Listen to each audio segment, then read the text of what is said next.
करते हैं, पहले झुको तो सही।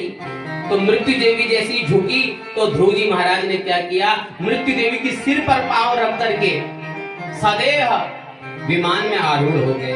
वैकुंठ से विमान आया था, उसमें बैठ गए और सदैव जाने लगे।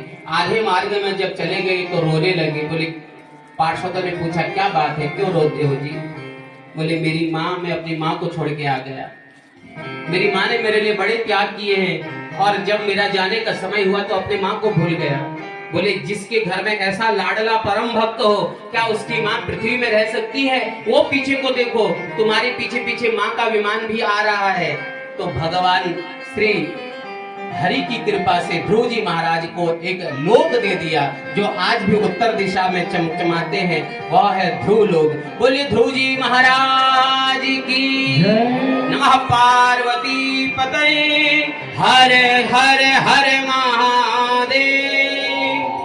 तो भगवान आयु नहीं देखते, जब किसी पर अपनी कृपा करने को आते हैं भगवान तो कृपा कर देते हैं। इसलिए जब ध्रुव जी को मिल सकते तो हमें क्यों नहीं।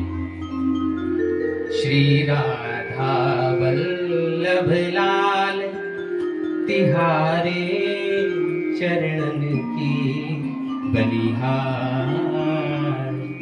महाराज, इस दिव्य प्रसंग को जो सुनता है उसके बच्चे जो हैं भक्तिवान होते हैं, भाववान होते हैं, श्रद्धावान होते हैं।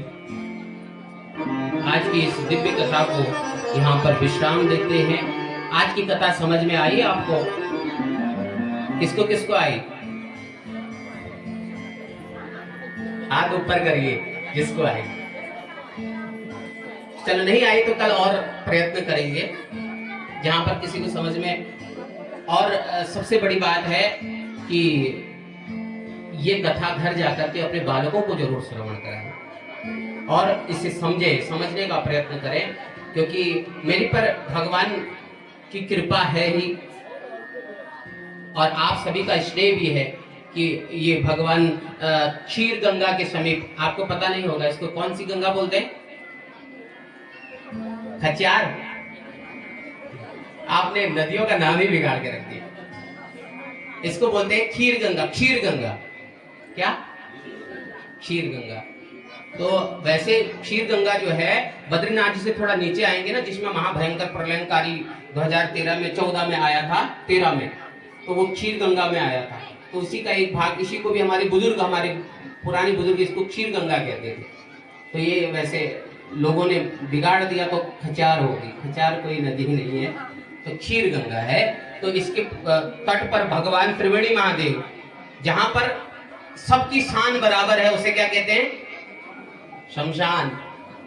जहां पर अमीर भी यहीं आएगा, गरीब भी यहाँ आएगा, सब यहीं आएंगे, तो इसका सबकी शान एक समान, तो वह हो गया।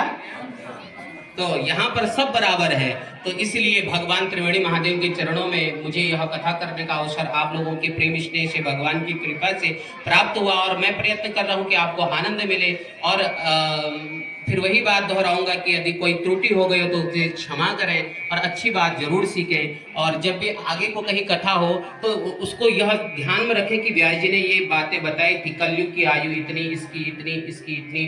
ध्रुव जी के पिताजी का नाम उत्तानपाद।